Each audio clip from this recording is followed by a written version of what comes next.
For years I lay waiting, patient, still in my case, as if I were the one who had been buried in my own box of wood.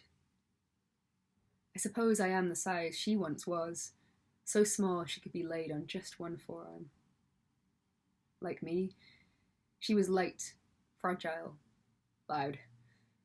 My throaty cry on a raw open string was a little like her voice as she learnt its power, calling out for her mother and father's warmth.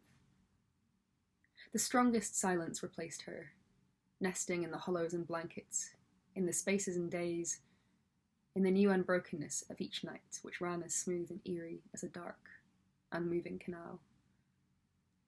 The silence became the only thing that held me, untouchable now, a delicate thing they could not bear to find joy in, because they had lost their greatest, most delicate joy. Spiders wove their own silvery strings over mine, sisters of sorts, resonant creatures who read vibrations across their bodies. Together we relished each distant nudge and bump that sent microsonic melodies humming through my thirsty strings, that were slackening slowly, out of their tautness, desperate for touch. In my solitude I was a hermit, or a damsel, cloistered, safe. But one day the lid slid back, open to the light, and, quietly, he cradled me.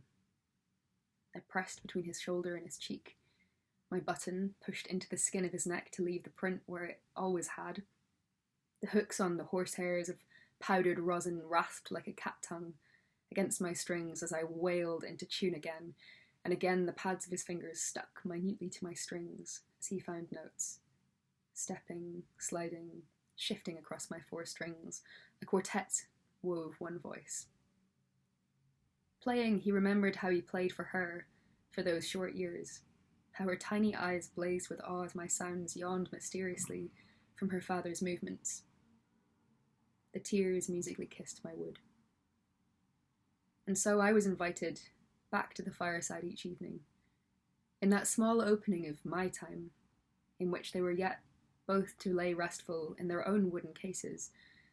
For that time our songs became their way to speak to her, and I was their revelling messenger, a small pine-scented valley, echoing with the cries of life.